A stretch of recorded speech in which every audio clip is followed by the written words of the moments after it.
एजाज असद जी, महानिदेशक ग्रामीण स्वच्छता अनु मल्होत्रा जी, सभागार में उपस्थित वन विभाग की सचिव शीतल नंदा जी, जम्मू ग्रामीण विकास विभाग के सभी अधिकारीगण, सभागार में उपस्थित देवियों, सज्जनों और मित्रों, अभी धीमी गति का समाचार संचालक महोदय से आप सुन रहे थे कि 2 अक्टूबर को विजयदशमी है और महात्मा गांधी जी की जयंती है। उसके ठीक 3 दिन पहले स्वच्छता विजयोत्सव का आयोजन मुझे लगता है कि समाज के लिए एक बड़ा आदर्श और संदेश लेकर के आया है और इसके लिए मैं ग्रामीण विकास विभाग के सभी साथियों का हृदय से आभार व्यक्त करना चाहता हूं। सच कहा गया कि विजयदशमी बुराई पर अच्छाई की जीत का ही त्योहार है, प्रतीक है। भगवान श्री राम ने रावण और माता दुर्गा ने महिषासुर का संहार करके समाज के बुरे कर्म और अनैतिकता को समाप्त करने का काम इसी दिन किया था। एक ऐसा अवसर है जो हमें प्रेम तथा करुणा से जीवन जीने के लिए प्रेरित करता है, ताकि आप जो भी काम करें वह एक सृजनात्मक उत्सव बन सके।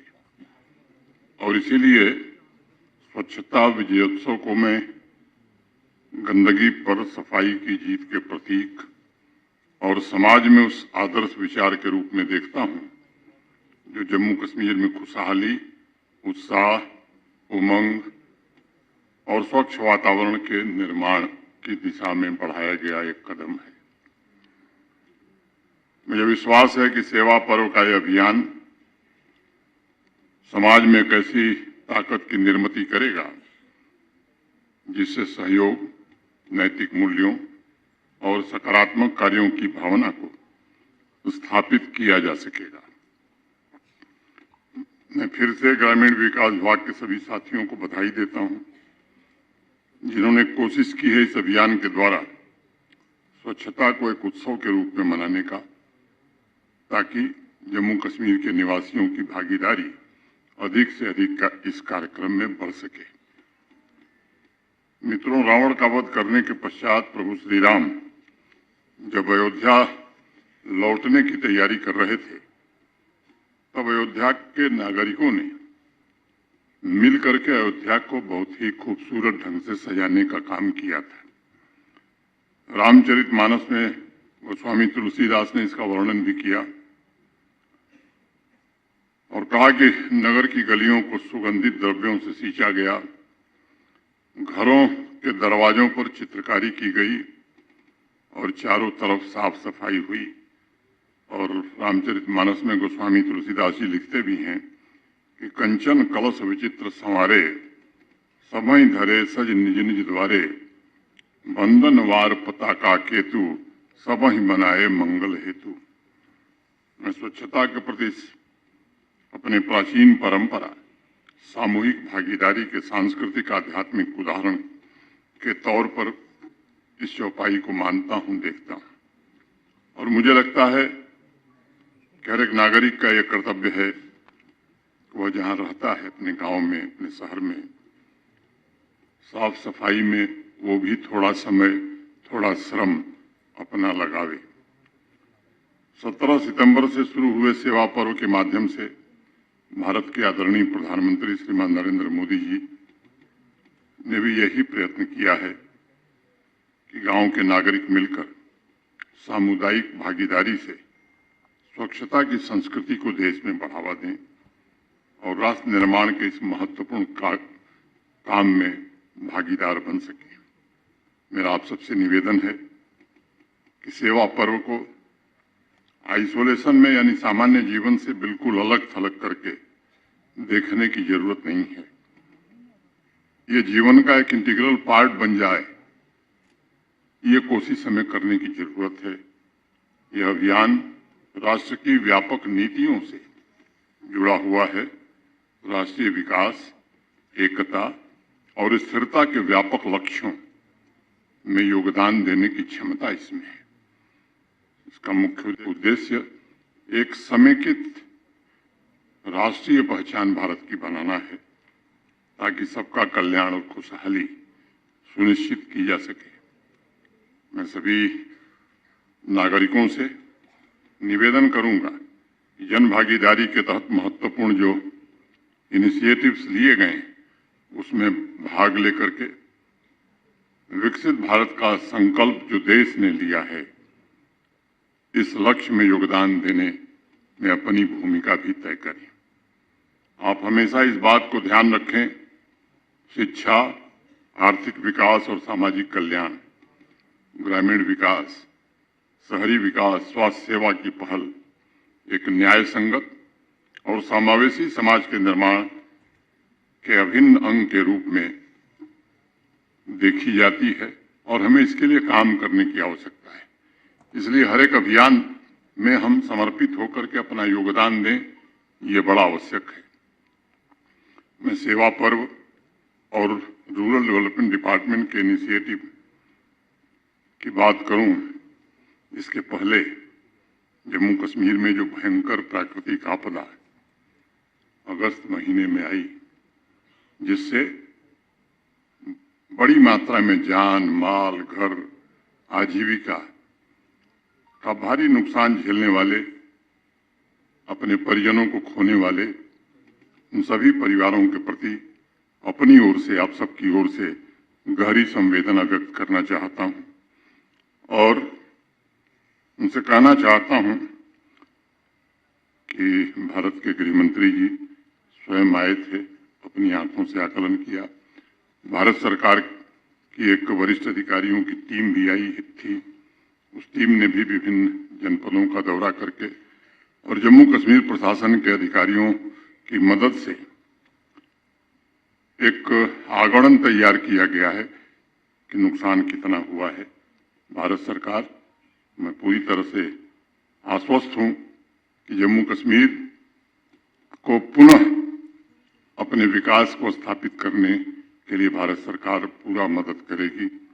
ग्रामीण इलाकों में प्राकृतिक आपदा से क्षतिग्रस्त हुए घरों को फिर से निर्मित करने के लिए अभी रूरल डेवलपमेंट सेक्रेटरी ने बताया 5061 घरों के निर्माण की मंजूरी भारत सरकार ने 27 सितंबर को दी है। PMAY जी की विशेष परियोजना के तहत इस मंजूरी से मैं समझता हूं हजारों परिवारों के जीवन में सुरक्षा और स्थिरता लौटेगी। एक नया घर परिवारों को आर्थिक स्थिरता पुनः प्राप्त करने में सक्षम बनाता है और मुझे विश्वास है इससे प्रभावित परिवारों की खुशहाली वापस लौटने में प्रशासन मदद कर पाएगा। आप जानते हैं कि लगभग 1 महीने तक जम्मू संभाग ने प्रकृति की विभीषिका को जिस तरह झेला, अनेक लोग बताते हैं कि ऐसा हमने देखा नहीं था। इस संभाग का हर एक जनपद बुरी तरीके से प्रभावित हुआ है। लोगों के घर, संपत्ति, सरकार के बुनियादी ढांचे का बड़ा भारी नुकसान हुआ है। परिवार के सदस्य की तरह प्रशासन, हम सब लोग सरकारी सहायता के अलावा अन्य संसाधनों से कैसे लोगों के जीवन को पटरी पर लाया जा सकता है, इसकी शिद्दत से कोशिश की जा रही है। एक भारत सरकार, एक केरल की प्राइवेट संस्था है HRDS इंडिया, उसने भी भरोसा दिया है 1500 नए घर बनाने का और 3 कमरे के वो घर होंगे। प्रति घर की लागत लगभग 9 लाख रुपए होगी और उन्होंने कहा है कि अक्टूबर में ही 20 अक्टूबर के पहले वो काम प्रारंभ करेंगे। तो कोशिश हो रही है, हम सब प्रयास कर रहे हैं कि अधिक से अधिक लोगों को जल्दी से जल्दी उनकी जिंदगी पटरी पर लाई जा सके। अनेक इस तरह की संस्थाओं से रिलीफ एंड रिहेबिलिटेशन में सहयोग करने का आग्रह किया गया है। मैं सभी नागरिकों को ये जरूर कहना चाहता हूं कि माननीय प्रधानमंत्री जी, भारत सरकार, जम्मू कश्मीर प्रशासन पूरी प्रतिबद्धता से आपके साथ खड़ा है। जीवन आपका खुशहाल हो, इसे जरूर सुनिश्चित कराने की ईमानदार कोशिश की जाएगी। सरकार के प्रयासों के साथ साथ समाज के लोगों से भी मेरा निवेदन होगा कि सामाजिक जुड़ाव भी हमें इन संकटों में लोगों से बना के रखना चाहिए। एक दूसरे की मदद के लिए हमें आगे आना चाहिए। मोटे तौर पर मित्रों, मैं मानता हूं कि जम्मू कश्मीर के सामने अभी दो बड़ी जिम्मेदारियां हैं। पहली जिम्मेदारी प्राकृतिक आपदा से हुए नुकसान के पश्चात लोगों का जीवन पुनः पटरी पर आवे, कैसे निर्मित किया जाए। प्राकृतिक आपदाओं की पूरे विश्व में बढ़ रही संख्या को ध्यान में रखते हुए क्लाइमेट चेंज की हकीकत को समाज के जागरूक लोग भी समझें। ग्रामीण स्तर तक, पंचायत स्तर तक इसे हम कैसे पहुंचा सकते हैं।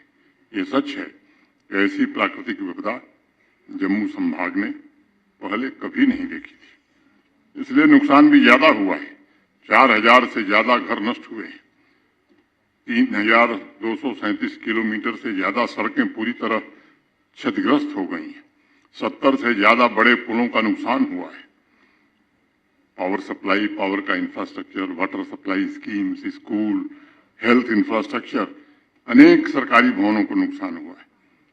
और मैं मानता हूं कि इंफ्रास्ट्रक्चर को हुई हानि को तो निर्मित किया जा सकता है, सरकार जरूर करेगी, लेकिन प्राकृतिक संसाधनों का जो नुकसान हो रहा है उसकी भरपाई बहुत कठिन है, असंभव सी है।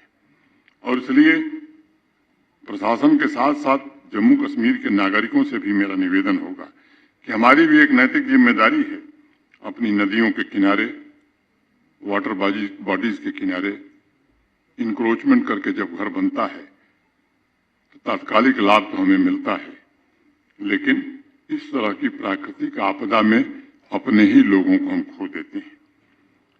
अधिकारियों से भी मैं अपेक्षा रखूंगा कि इस पर सतर्क दृष्टि रखने की आवश्यकता है। कानून सबके लिए है, लेकिन कानून का सही स्तर पर मानवीय संवेदना के साथ जमीन पर पालन हो, ये देखना मैं समझता हूं कि ये सबकी जिम्मेदारी होनी चाहिए। इस अभियान में प्रशासन से ज्यादा भूमिका समाज के जिम्मेदार नागरिकों को अपनी निभानी होगी। अपने अपने इलाके में प्राकृतिक संसाधनों पर जबरदस्ती जो कब्जा हो रहा है, इंक्रोचमेंट हो रहा है, उसके लिए एक वातावरण तैयार करना होगा। ऐसे इंक्रोचमेंट को हटाने की कोशिश जब प्रशासन करता है तो बड़ी संख्या में लोग सड़क पर आकर विरोध करते हैं, लेकिन ये जो हमने तबाही देखी है, मुझे लगता है कि ये आपको एक अवसर देता है कि आप आत्ममंथन करिए। स्वच्छ विजयोत्सव के द्वारा रूरल डेवलपमेंट डिपार्टमेंट ने पब्लिक स्पेस की सफाई, अमृत सरोवरों के किनारे प्लांटेशन, सफाई मित्र सुरक्षा शिविर, श्रमदान, ऐसे अनेक सराहनीय इनिशिएटिव लिए। इस अभियान में आज 29 तारीख है, 2-3 दिन का समय शेष है और मुझे लगता है कि अभी जैसा बताया गया, गांव में जाकर जागरूकता शिविर कैसे हम आयोजित करें ताकि गांव के लोग अधिक संख्या में भाग लें। सभी नागरिक पर्यावरण संरक्षण के बारे में कैसे जागरूक हों। सेक्रेटरी फॉरेस्ट निकाल जी हैं, उनसे भी मेरा निवेदन होगा। और मैं समझता हूं कि ये जो काम है किसी भी कल्याणकारी योजना से कम नहीं है। वाटर बॉडीज, तालाब के रिवाइवल का प्रयास पिछले 3 वर्षों में हुआ। क्या इस जागरूकता अभियान में उन वाटर बॉडीज, तालाब की मैपिंग करके उनका डिटेल भी हम बना सकते हैं। बैक टू विलेज कार्यक्रम के दौरान सॉलिड लिक्विड वेस्ट मैनेजमेंट का जो अभियान शुरू हुआ था, उसकी क्या स्थिति है, क्या उसका एक डेटाबेस हम बना सकते हैं। इस शिविर के द्वारा वेस्ट मैनेजमेंट की उन प्रैक्टिसेस का फॉलोअप भी हम ले सकते हैं क्या। इस बात का हमें ध्यान रखना होगा कि क्लाइमेट चेंज और एक्सट्रीम वेदर इवेंट्स ये हमें खतरे की घंटी बजा रहे हैं, हमें आगाह कर रहे हैं कि प्रकृति को हमें सहेजना पड़ेगा। संसाधनों का क्षरण हो, उसमें हमारा योगदान नहीं हो, इसको कैसे कम कर सकते हैं, इसमें हम सबको आगे आने की जरूरत है। मित्रों, रूरल डेवलपमेंट डिपार्टमेंट की अन्य योजनाओं को मैं आत्मनिर्भर जम्मू कश्मीर के लिए बहुत ही महत्वपूर्ण मानता हूँ। वो सेल्फ हेल्प ग्रुप्स की हमारी बहनें हों मिशन युवा, मनरेगा, पंडित दीनदयाल उपाध्याय ग्रामीण कौशल योजना, ऐसे अनेक कार्यक्रम। इनका उद्देश्य ग्रामीण क्षेत्र और शहरी क्षेत्र के बीच जो दूरी है, इस खाई को कैसे कम किया जाए। पिछले 5 वर्षों में ये प्रयास रहा है कि जम्मू कश्मीर के प्रत्येक गरीब परिवार के पास एक अपना घर हो।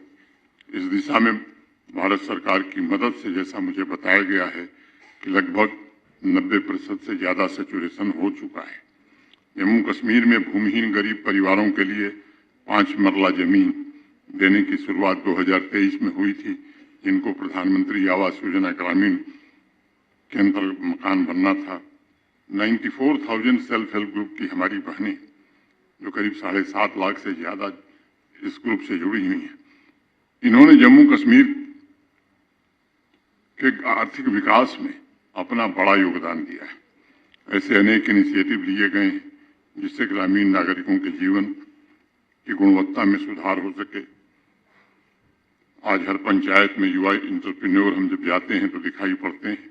उससे आय और रोजगार दोनों अवसर बढ़े हैं। ग्रामीण इलाकों में शिक्षा, स्वास्थ्य, बिजली, स्वच्छ पेयजल जैसी बुनियादी जरूरतें काफी हद तक पूरी हुई हैं। HADP holistic agriculture development programme जैसे क्रांतिकारी योजना के द्वारा कृषि और ग्रामीण अवसंरचना में सुधार करके सामाजिक आर्थिक विकास को गति मिली है। 5 वर्षों में कोशिश रही है कि हर जिले के ग्रामीण समुदाय को गरीबी से ऊपर उठाकर उन्हें आत्मनिर्भर और समृद्ध जम्मू कश्मीर बनाने में आगे लाने में मदद की जाए। इस दिशा में जरूर काफी हद तक सफलता मिली है। आने वाले भविष्य में आदरणीय प्रधानमंत्री जी के सहयोग से समग्र परिवर्तन के द्वारा ग्रामीण अर्थव्यवस्था मजबूत हो, इसको सुनिश्चित करने की कोशिश पूरे देश में हो रही है, जम्मू कश्मीर में भी हो रही है। अपनी बात समाप्त करने के पहले मैं कार्यक्रम के आयोजन से जुड़े, क्योंकि कुछ लोग तो दिखाई पड़ते हैं, कुछ लोग होते हैं जो पर्दे के पीछे से कार्यक्रमों को करते हैं, उनको मैं विशेष रूप से आभार व्यक्त करता हूं। और अपनी बात समाप्त करने के पूर्व आप सबको महानवमी और विजयदशमी की अग्रिम शुभकामनाएं देते हुए अपनी बात यहीं पूरी करता हूं। बहुत बहुत धन्यवाद। जय हिंद, जय भारत।